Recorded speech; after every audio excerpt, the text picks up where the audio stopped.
வணக்கம். நான் உங்கள் Damodaran Prakash, news time TN தெருக்கூத்து பகுதியில்.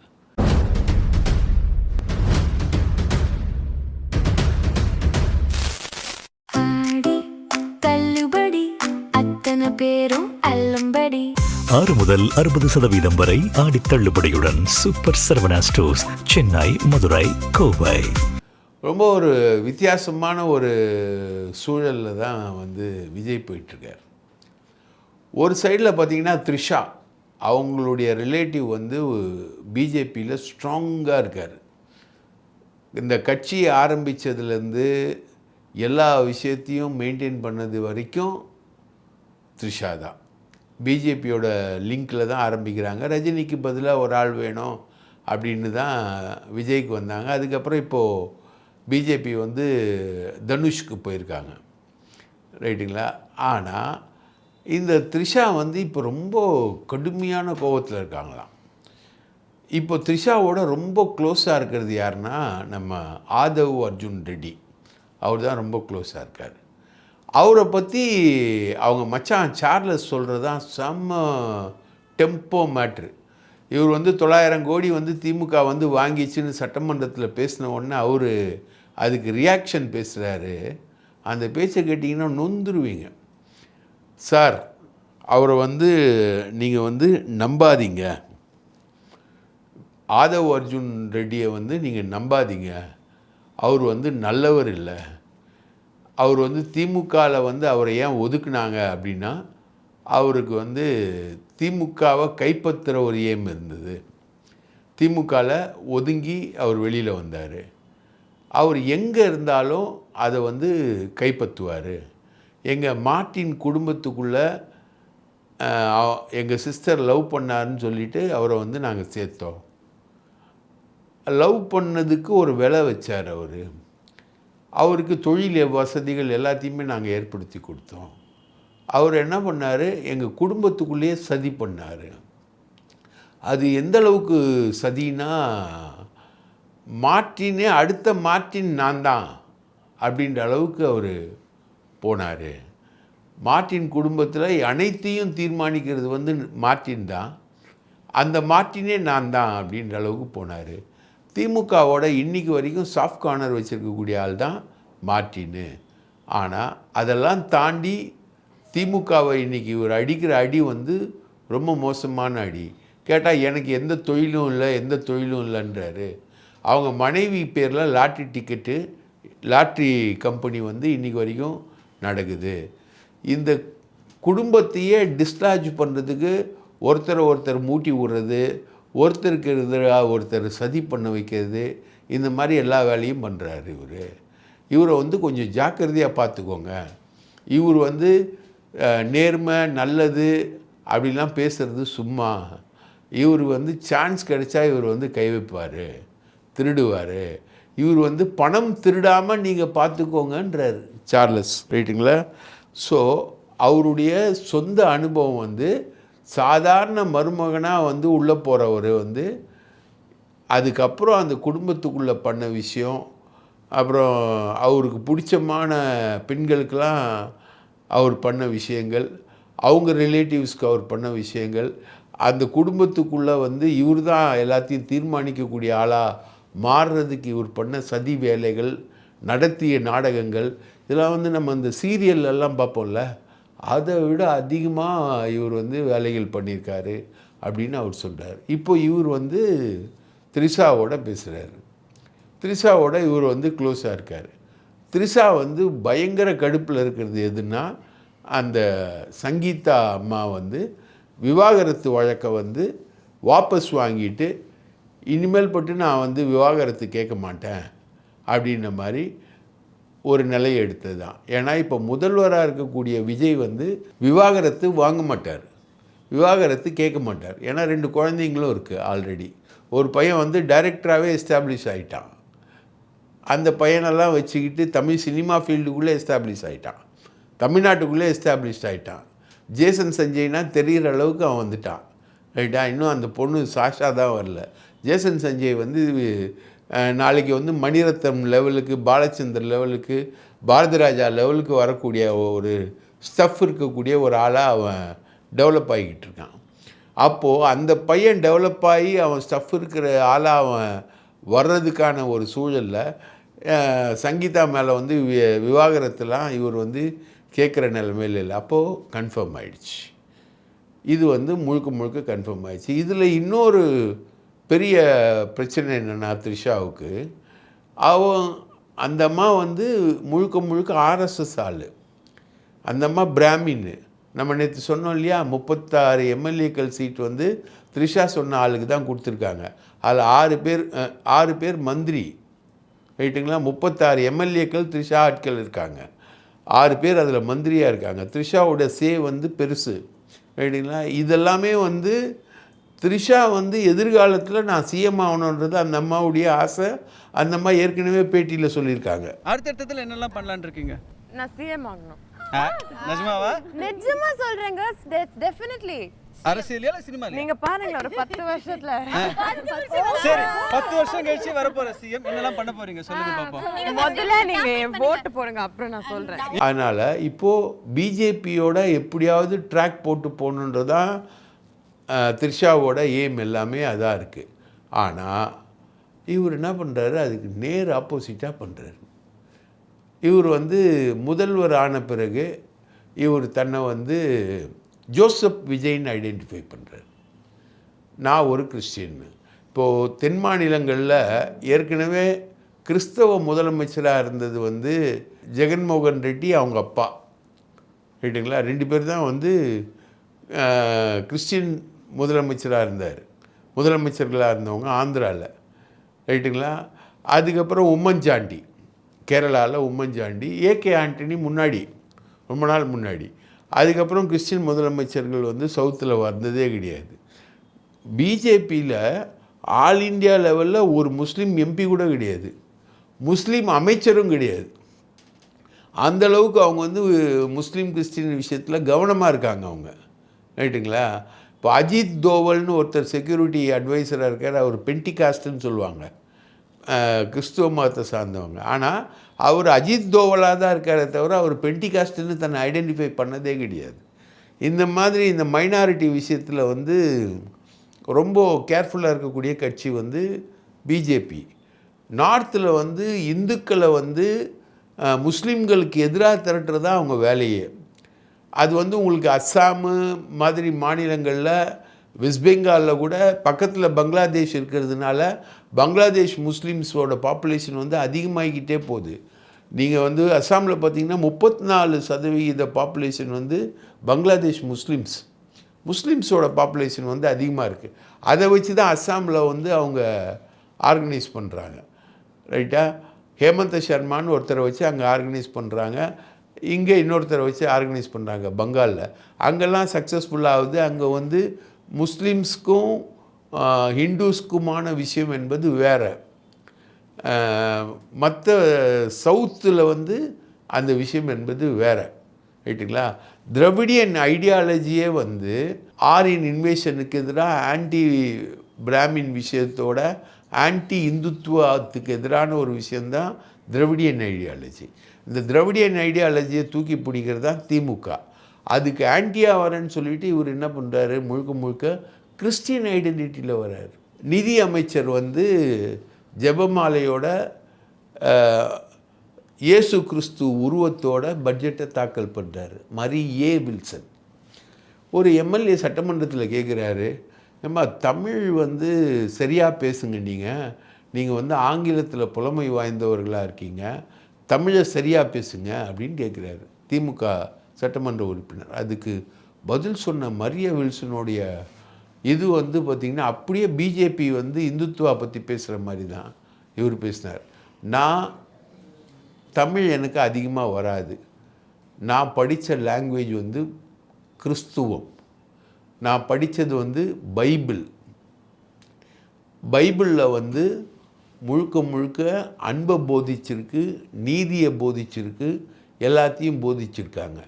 அந்த பைபிளை படித்த பார்ன் கிறிஸ்டியன் நான், பிறப்பால கிறிஸ்தவன் நான். அந்த மாதிரி ஒரு விஷயம் என்பது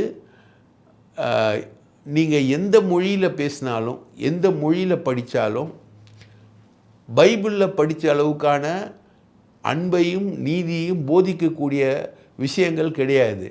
நான் வந்து கிறிஸ்டியன்றதில் பார்ன் கிறிஸ்டியன் அப்படின்ற மாதிரி டிக்ளேர் பண்ணுறாரு. அந்த முட்டாளுக்கு தெரியாது, வலம்புரி ஜான்னு ஒரு தமிழ் அறிஞர், வார்த்தை சித்தர்னு அறியப்பட்டவர் வந்து கிறிஸ்துவர். ரைட்டுங்களா? இப்போ ஃபெலிக்ஸ் ஜெரால்டை வந்து சிறுபான்மையினர் கழக தலைவராக போட்டது இந்த விஷயங்களோட கண்டினியூவேஷன் தான் வச்சுக்கோங்களேன். இதெல்லாமே வந்து விஜயை வந்து கிறிஸ்டியனாக ஐடென்டிஃபை பண்ணுது. மரிய வில்சன் வந்து இப்போது பேசுகிறாருன்னு வைங்களேன், இந்த மாதிரி கிறிஸ்துவம் தான் சிறந்தது அப்படின்னு. கலைஞர் இருக்கும்போது ஒரு கிறிஸ்துவ அமைச்சர் பேசியிருந்தார்னா உடனே எழுந்து கலைஞர் பதில் சொல்லியிருப்பார். இந்துத்துவம் தான் சிறந்தது அப்படின்னு ஒரு ஹிந்து அமைச்சர் பேசியிருந்தார்னா கலைஞர் பதில் சொல்லியிருப்பார். ஸ்டாலினாக இருந்தாலும் ஏஞ்சி பதில் சொல்லுவார். மரியா வில்சன் இப்படி பேசுகிறத வந்து கேட்டுட்டு கம்முன்னு உக்காந்துருக்காரு அண்ணன் விஜய். இது என்ன விஷயம் அப்படின்னு பார்த்தீங்கன்னா, இது வந்து பிஜேபியை வெறுப்பேற்றுது. இவர் வந்து பாராளுமன்ற தொகுதிகள் மறு சீரமைப்பு சம்பந்தமாக கரூர் கூட்டத்திலே பேசுகிறார். இவர் பேசிட்டு அதுக்கப்புறம் அது சம்பந்தமாக ஒரு எம்பிக்கள் கூட்டத்தையும் இவர் வந்து கூட்டுறாரு. திமுக அதில் கலந்துக்கல, அதிமுக அதில் கலந்துக்கல, ஆனால் ஒரு எம்பிக்கள் கூட்டத்தை கூட்டுறாரு. இன்றைக்கி எஃப்சிஆர்ஏ சட்டம் வந்து பாராளுமன்றத்தில் அறிமுகப்படுத்தப்பட்டது. அது வந்து ஒரு செலக்ட் கமிட்டிக்கு போயிருக்கு. அந்த சட்டம் நிறைவேறலை. செலக்ட் கமிட்டிக்கு அந்த சட்டம் ரெஃபர் பண்ணப்பட்டிருக்கு. அது கூட தெரியாமல் சட்டமன்றத்தில் இன்றைக்கி ஒரு ரெசல்யூஷன் எஃப்சிஆர்ஏ வந்து குறித்து சிறுபான்மையினர் வந்து முதலமைச்சரை சந்தித்தாங்களாம். சிறுபான்மை தொண்டு நிறுவனங்களுடைய சொத்துக்கள், செயல்பாடுகள் இதெல்லாம் வந்து அதில் எஃப்சிஆர்ஏ சட்டத்தில் பாதிக்கப்படுமானா பாதிக்கப்படும். அது எப்போ பாதிக்கப்படும்? சட்டம் நிறைவேறினா பாதிக்கப்படும். அது வந்து ஒரு செலக்ட் கமிட்டிக்கு போயிருக்கு அந்த சட்டம். அந்த சட்டம் இன்னும் பார்லிமெண்ட்டில் நிறைவேறலை. அதை கூட தெரியாமல் ஒரு ரெசல்யூஷன். ரைட்டுங்களா? இப்போது இந்த தொகுதி மறு சீரமைப்பு சம்பந்தமாக ஒரு ரெசல்யூஷனுக்கு தயாராக இருக்காங்க. இப்போது தமிழ்த்தாய் வாழ்த்து சம்மந்தமாக ஒன்று ரெடி பண்ணியிருக்காங்க. நீட்டு தேர்வு சம்மந்தமாக ஒரு ரெசல்யூஷன் ரெடி பண்ணியிருக்காங்க. ரைட்டா? அஃப்கோர்ஸ் நீட்டு தேர்வு சம்மந்தமாக பண்ணது நல்லது, எஃப்சிஆர்ஏ பண்ணதெல்லாம் நல்லதுன்னு வச்சுக்கோங்களேன். ஆனால் இது எல்லாமே வந்து த்ரிஷாவுக்கு ஆபத்து. த்ரிஷா வந்து பிஜேபி ஆள். பிஜேபி வந்து த்ரிஷா மூலம்தான் ரெகுலேட் பண்ணுது. ரஜினிகாந்த் ஃபெயிலியர் ஆகும்போது விஜயை பிடிக்கணும்னு பிஜேபி முடிவு பண்ணும்போது அவங்க சர்ச் என்ஜினில் தேடும்போது மாட்டின ஆள் தான் த்ரிஷா. த்ரிஷா மூலமாக தான் விஜயை பிடிக்கிறாங்க. விஜயை பிடிச்சி தான் கட்சி ஆரம்பிக்கிறதுக்கான எல்லா ஆரம்பக்கட்ட வேலையும் செய்கிறாங்க. அப்போல்லாம் ஆதவ் அர்ஜுனா இல்லை. ஆதவ் அர்ஜுனா அதுக்கப்புறம் தான் வராரு. ஆதவ் அர்ஜுனாவுடைய இயல்பு வந்து இடத்த கொடுத்தா மடத்தை பிடிக்கிறது தான் அவரோட இயல்பு அப்படின்னு சார்லஸ் சொல்கிறாரு. நம்ம அவங்க மச்சான் சொல்கிறாரு. அவர்கிட்ட உஷாராக இருங்கன்னு சொல்கிறாரு.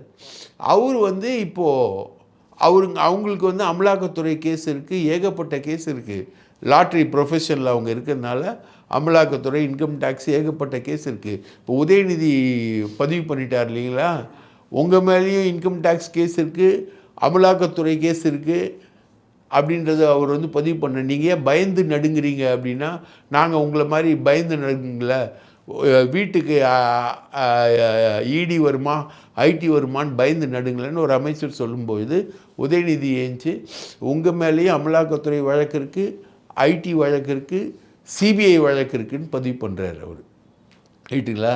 அப்போது இந்த மாதிரி ஒரு விஷயங்கள் எல்லாமே இருக்கும்போது இவங்க வந்து பிஜேபியை டோட்டலாக காலி பண்ணுறாங்க. அப்போது கரூர்லேயே இவர் வந்து தொகுதி மறு சீரமைப்பு சம்மந்தமாக பேசுகிறாரு. அதுக்கப்புறம் எம்பிக்கள் கூட்டம் கூட்டுறாரு. இது எல்லாமே திமுகவே இன்னும் செய்யலை அந்த வேலையை. திமுக வந்து காவேரி பிரச்சனையில் நீ அனைத்து கட்சி கூட்டத்தை கூட்டு, மேகதாது அணை கட்டுறதுக்கு எதிராக அனைத்து கட்சி கூட்டம் கூட்டுனா அதுக்கு கூட்ட முடியல. அதுவும் ராகுல் தான். ஏன்னா கர்நாடகாவில் இருக்கிறது யார்? காங்கிரஸ் கட்சி. காங்கிரஸ் கட்சிக்கு ராகுல் வந்து இங்கே வந்து தொகுதி மறுசீரமைப்பு சம்பந்தமாக பிஜேபிக்கு ஆதரவாக வேலை செய்கிறவங்கெல்லாம் எட்டப்பர்கள்னு யாரை திட்டிட்டு போகிறாரு? திமுகவை திட்டிட்டு போகிறாரு. திமுக இன்னும் அந்த நிலை எடுக்கவே இல்லை, அதுக்கான விஷயங்களுக்கும் திமுக போகவும் இல்லை. ஆனால் ராகுல் வந்து திட்டார். அப்போ ராகுலோட பிரெயின் சைல்டில் தான் இவர் வேலை செய்கிறார், அண்ணன் வேலை செய்கிறார். இது வந்து த்ரிஷாவுக்கு சுத்தமாக பிடிக்கல, ரைட்டுங்களா? விஜய்க்கு வந்து ஆரம்ப காலத்துலேருந்து ராகுல் ஓகே, பிரவீன் சக்கரவர்த்திக்கு ராகுல் ஓகே. பிரவீன் சக்கரவர்த்தி வந்து இப்போ எம்பி பதவியை ரிசைன் பண்ணிவிட்டு எம்எல்ஏ பதவிக்கு நிற்க போகிறதா ஒரு தகவல் வந்துக்கிட்டு இருக்கு. அவரை வந்து மரிய வில்சனுக்கு பதில் நிதியமைச்சர் ஆக்கிறதுக்கும் ஒரு வாய்ப்பு இருக்குது அப்படின்ற மாதிரி சொல்லப்படுது. ஏன்னா நிதி சம்மந்தமாக நிறைய படித்தவர் அவர். அதனால் பிடிஆர் பழனிவேல் தியாகராஜன் மாதிரி ஒரு நிதி அமைச்சராக வர்றதுக்கான ஒரு வாய்ப்பு இருக்குது. அப்போ பிரவீன் சக்கரவர்த்தி ஓகே, ராகுல் ஓகே, அந்த டைரெக்ஷனில் போகிறதெல்லாம் ஓகே, கிறிஸ்டியன் மிஷினரி ஆட்களை வச்சு பண்ணுறது ஓகே, ஜான் ஆரோக்கியசாமின்னு வியூக அமைப்பாளர் ஓகே, இதெல்லாமே வந்து விஜய்க்கு ஓகேயான விஷயங்கள். ஆனால் இது எதுவுமே த்ரிஷாவுக்கு ஓகேயான விஷயம் இல்லை. த்ரிஷா வந்து சர்ச் பார்க்கில் படித்த ஒரு முன்னேறிய வகுப்பை சார்ந்தவங்க, பிராமின் அவங்க, ரைட்டா? அவங்களுக்கு முதலமைச்சர் ஆகணும்னு இருக்குது. அவங்க கையில் 36 எம்எல்ஏக்கள் இருக்காங்க, 6 மந்திரிகள் இருக்காங்க. அந்த அம்மா கையில் கட்சி இருக்குது. அந்த அம்மா நினச்சா தாவேக்காவை உடைச்சிரும். இப்போது வந்து பிஜேபியை வந்து டோட்டலாக பகைச்சிக்கிட்டு ராகுலோட கைட்லைன்ஸில் முழுக்க முழுக்க தன்னை ஒரு கிறிஸ்டியனாக ஐடென்டிஃபை பண்ணுறாங்க. அவருக்கு தெரியாத விஷயம் என்னென்னா, தமிழ்நாட்டில் கிறிஸ்டியனாக இருந்தாலும் சரி, முஸ்லீமாக இருந்தாலும் சரி, ஹிந்துவாக இருந்தாலும் சரி, இது பெரியார் மண், திராவிடியன் மண், திராவிட இயக்க மண். திராவிடியன் ஐடியாலஜி வந்து பிரிட்டிஷ்காரன் காலத்துலேருந்து தமிழ்நாட்டுக்குள்ளே வந்துருச்சு. பிராமினுக்கு எதிர்ப்பு, பார்ப்பனியத்துக்கு எதிர்ப்பு, இந்து மதத்துக்கு எதிர்ப்பு, இந்து மத வெறிக்கு எதிர்ப்பு. அதே நேரத்தில் கிறிஸ்தவர்கள் மீது நல்ல எண்ணம், கிறிஸ்தவ நிறுவனங்கள் மீது நல்ல எண்ணம், அந்த விஷயங்கள்லாம் வச்சுருக்கக்கூடிய கிறிஸ்தவர்களாக இருந்தாலும் அவர்கள் முழுக்க முழுக்க கிறிஸ்தவர்களாகவே தங்களை காட்டிக்கிறது இல்லை. அவங்க வந்து முற்போக்காளர்களாக இருக்கிற மண் தான் இந்த மண். இவர் வந்து தன்னை கிறிஸ்டியனாக ஐடென்டிஃபை பண்ணிவிட்டு பிஜேபி ஃபஸ்ட்டு ஒரு அசைன்மெண்ட் கொடுத்தது இவருக்கு.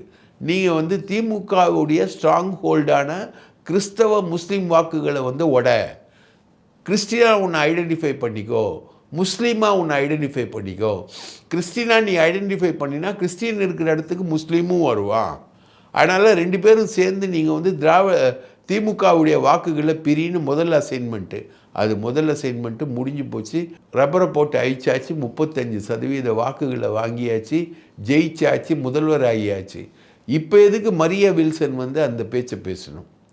நான் பார்ன் கிறிஸ்டியன், கிறிஸ்டியானிட்டி தான் நியாயத்தை சொல்லுது, நல்லதை சொல்லுது, நீதியை சொல்லுது, அந்த லாங்குவேஜை நான் படித்தவன். ஏன் தமிழ் மொழிக்கு இணையாக எதுக்கு கிறிஸ்தவ மதத்தை எடுத்துகிட்டு வந்து நிற்கக்கூடிய முட்டாள்தனமான விஷயம்? அப்போ இந்து மதம் சிறந்ததுன்னு ஒருத்தர் பேசினா விஜய் என்ன சொல்லுவார்? இந்து மதம் சிறந்ததுன்னு ஒருத்தர் பேசுகிறாரு அவர் கட்சியிலேயே.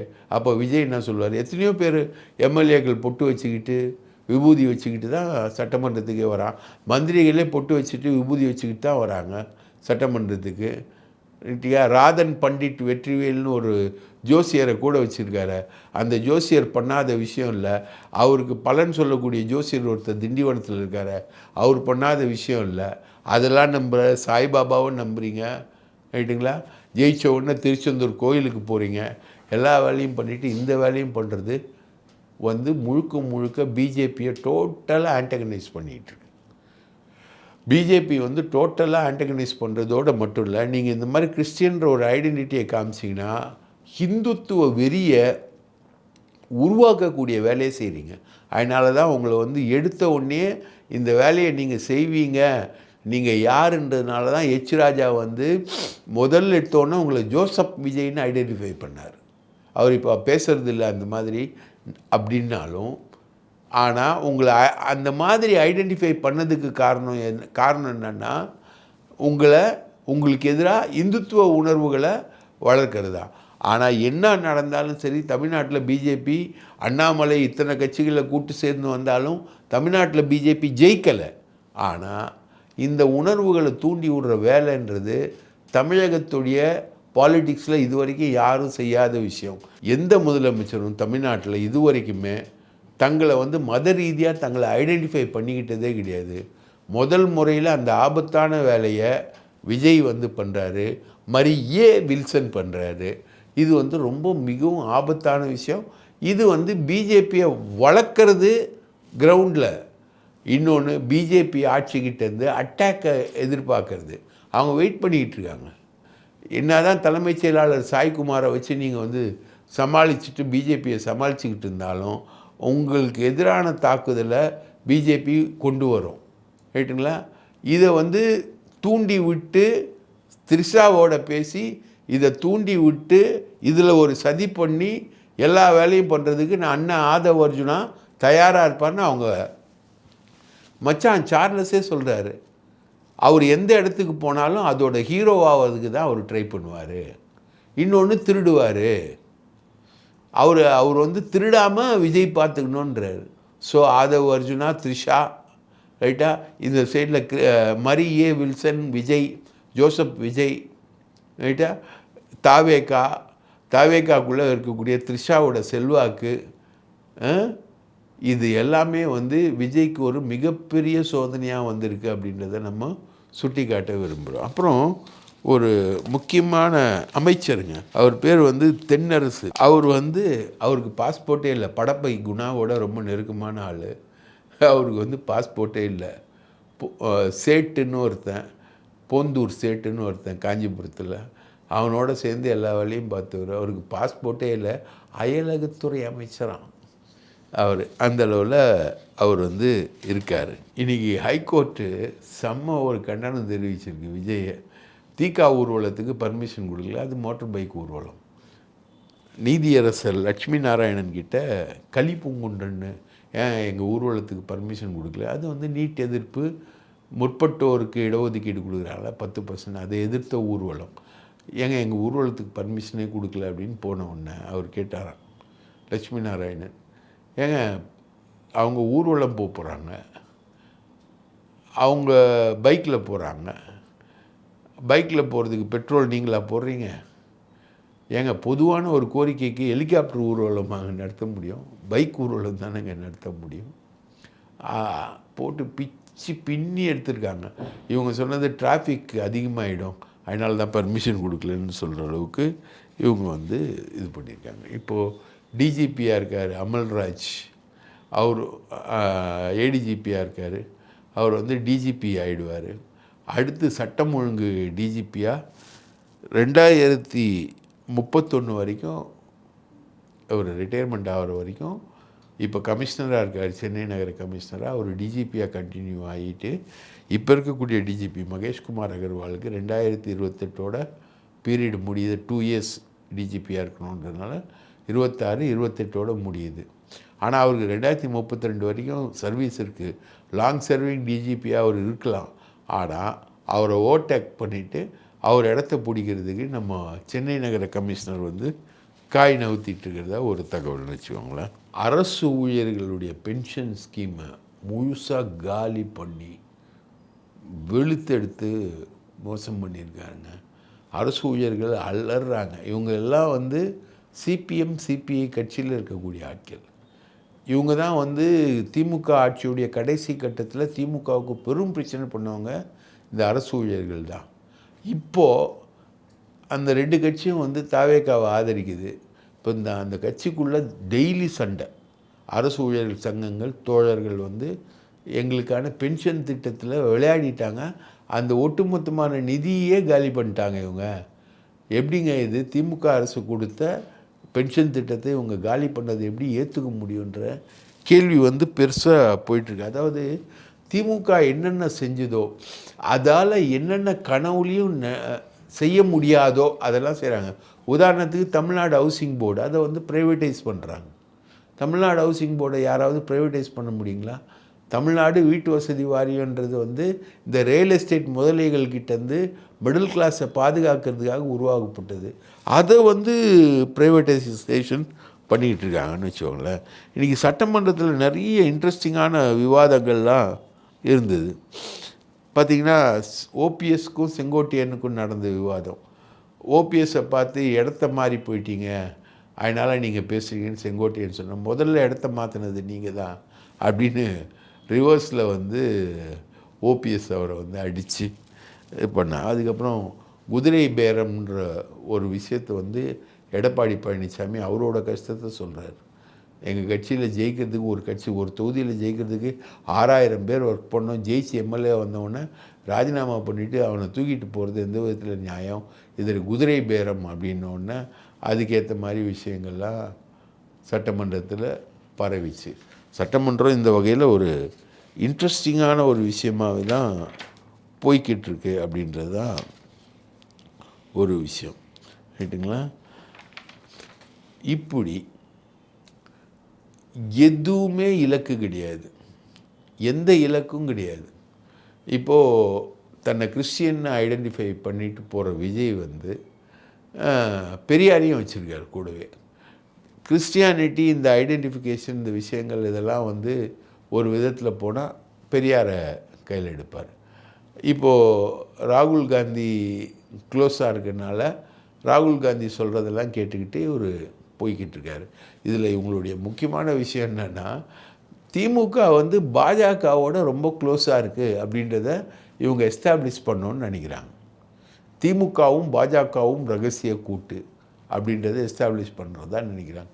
அதுக்காக தான் இந்த எம்பிக்கள் கூட்டத்தெல்லாம் கூட்டி அது திமுக புறக்கணித்து இந்த விஷயங்கள் எல்லாத்தையும் கொண்டு போய் திமுக வந்து தொகுதி மறுசீரமைப்பு மசோதாவில் பாஜகவை ஆதரிக்கணும்னு ஒரு இமேஜை கொண்டு வந்திருக்காங்க. உண்மை என்னென்னா, தொகுதி மறுசீரமைப்பில் வந்து பல திருத்தங்களை போன தடவை கொண்டு வரும்போதே ஏற்கனவே கொண்டு வரப்பட்ட மசோதா திமுக அதில் சொல்லியிருக்கு. அந்த திருத்தங்களோடு வந்ததுன்னா தமிழகத்துக்கு பாதிப்பு இல்லை. அந்த திருத்தங்களோடு வருதா இல்லையா அப்படின்ற விஷயத்துக்காக திமுக வெயிட்டிங்கு இன்றைக்கு வரைக்கும் அந்த மசோதா எப்படி இருக்குன்றது வந்து வெளியிடப்படவில்லை. எப்படி இருக்குன்னு தெரியாத ஒரு மசோதாவுக்கு எதிர்ப்பு வேலையை ராகுல் காந்தி சொன்னதுனால இங்கே செஞ்சுக்கிட்டு இருக்காங்க. ரைட்டா? புள்ள பிறந்தா தானேங்க அது சஞ்சயா சங்கீதாவான்னு பேர் வைக்க முடியும். பிறக்காத ஒரு பிள்ளைக்கு பேர் வைக்கிற வேலையை இவங்க தொடர்ந்து இவங்க செஞ்சுக்கிட்டு இருக்காங்க அப்படின்றது தான் நமக்கு கிடைக்கக்கூடிய தகவல். இதுக்கிடையில் கருத்துரிமையை பறிக்கிறதுக்கு எல்லா வேலையும் இந்த கவர்மெண்ட் வந்து செய்யுதுங்க. நக்கீரன் கோபாலன் மேலே ஒரு கேஸை போட்டு 2 முறை அவருக்கு சம்மன் கொடுத்துருக்காங்க. இப்போ பார்த்திங்கன்னா ஒரு கேஸை வந்து நீங்கள் போட்டிங்கன்னா அந்த கேஸ் வந்து 7 வருட தண்டனைக்குள்ளே இருக்கக்கூடிய கேஸ்னால் அரெஸ்ட் பண்ண வேணான்னு சொல்லியிருக்காங்க. ஆனால் இவங்க வந்து 2 முறை கோபாலண்ணனுக்கு சம்மன் அனுப்பிச்சிருக்காங்க. இது வந்து கிட்டத்தட்ட நீங்கள் சம்மனுக்கு அப்பியர் ஆனீங்கன்னா அடுத்தது என்ன நடக்கும், இவங்க கையில் போய் சிக்கிற கதை தான்.